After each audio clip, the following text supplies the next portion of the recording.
Well, all right. How about we dive into another Grimm's Complete a Fairy Tale? That's right. Last we read The Fisher's Bird, and now we read. Oh, I'm getting ahead of myself. Now we're gonna read Old Hildebrand. But first, you know the deal. If you've been here before, anyhow, we gotta set the mood.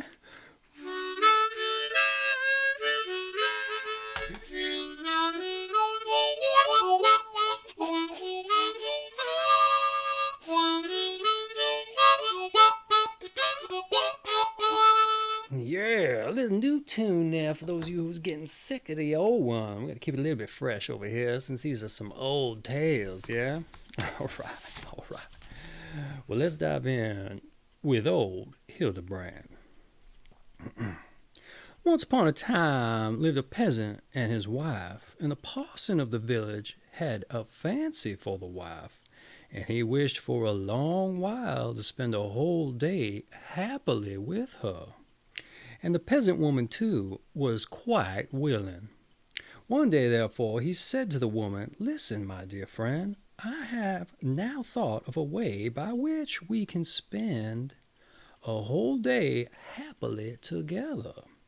I'll tell you what, on Wednesday, when you must take to your bed and tell your husband you are ill, and if you only complain and act being ill properly, and go on doing it until Sunday when I have to preach, I will then say in my sermon that whosoever has at home a sick child, a sick husband, a sick wife, a sick father, a sick mother, a sick sister, brother, or whatsoever else it may be, and makes a pilgrimage to the Gallipoli Hill in Italy, where you can get a peck of laurel leaves for a cruiser, the sick child, husband, wife, father, mother, sister, or whatsoever else it may be, will be restored to health immediately." "I will manage it," said the woman directly. Now therefore on the Wednesday the peasant woman took to her bed and complained and lamented as agreed on. And her husband did everything for her that he could think of, but nothing did her any good. And when Sunday came, the woman said, "I feel as ill as if I were going to die at once. But there's one thing I should like to do before my end. I should like to hear the parson's sermon that he is going to preach today." On that the peasant said, "Oh, my child, do not do it. You might make yourself worse if you were to get up. Look, I will go to the sermon and I will attend it very carefully, and will tell you everything the parson says." "Well," said the woman, "go then and pay great attention, and repeat it to me all that you hear." So the peasant went to the sermon, and the parson began to preach and said, "If anyone had home a sick child, husband, wife, father, mother, a sister, brother, or anyone else, and would make a pilgrimage to the Gallipoli Hill in Italy, where a peck of laurel leaves costs a cruiser, the sick child, husband, wife, father, sick mother, sister, brother, or whatsoever else it might be, would be restored to health instantly. And whosoever wished to undertake the journey was to go to him after the service was over, and he would give him a sack for the laurel leaves and the cruiser." No one was more rejoiced than the peasant, and after the service was over, he went at once to the parson, who gave him the bag for the laurel leaves and the cruiser. After that he went home, and even at the house door he cried, "Hooray, dear wife! It is now almost the same thing as if you were well. The parson has preached today that whosoever had at home a sick child, husband, wife, father, mother, sister, brother, or whoever it might be, and would pilgrimage to Lockley Hill in Italy, where a peck of laurel leaves cost a cruiser, the sick child, husband, wife, father, mother, sister, brother, whoever else it was, would be cured immediately. And now I have already got the bag and the cruiser from the parson, and will at once begin my journey so that you may get well faster." And thereupon he went away. He was, however, hardly gone before the woman got up, and the parson was there directly. But now we will leave these two for a while and follow the peasant, who walked on quickly without stopping, in order to get the sooner to the Gallipoli Hill. And on his way he met his gossip. His gossip was an egg merchant, and was just coming from the market, where he sold his eggs.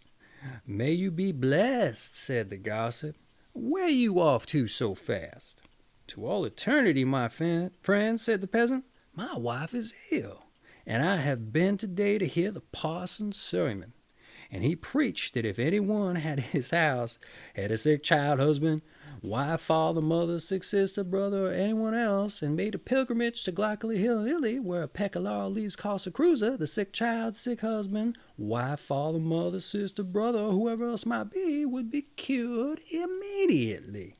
And so I have got the bag and the laurel leaves and the cruiser from the parson, and now I am beginning my pilgrimage."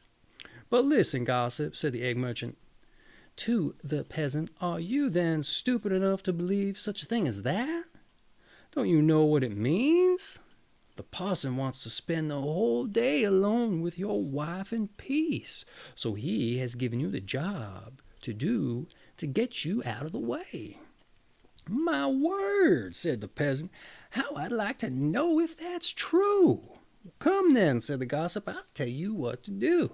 Get into my egg basket and I'll carry you home, and then you will see for yourself."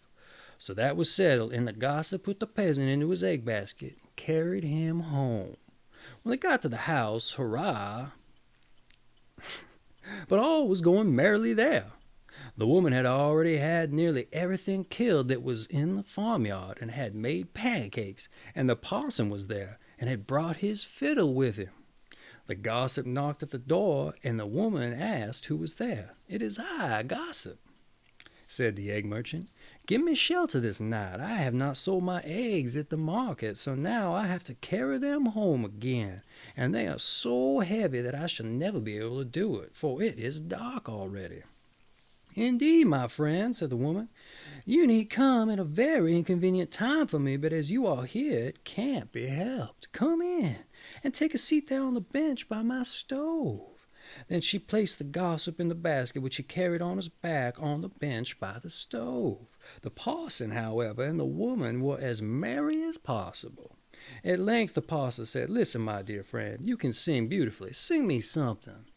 "Oh," said the woman, "I cannot sing now. In my young days, indeed, I could sing well enough, but that is over now." "Come," said the parson once more, "do sing some little song." Then the woman sang, "I've sent my husband away from me to Glockley Hill in Italy." Thereupon the parson sang, "I wish 'twas a year before he came back, I'd never ask him for that laurel-leaf sack. Hallelujah." Then the gossip who was in the background began to sing, but I ought to tell you that the peasant was called Hildebrand. So the gossip sang, "What art thou doing, my Hildebrand dear? There on the bench by the stove so near, hallelujah." Then the peasant sang from his basket, "All singing I ever shall hate from this day, and here in this basket no longer I'll stay, hallelujah." And he got out of the basket and drove the parson out of the house. Whew. And that has been Old Hildebrand from Grimm's Complete Fairy Tales. That's right.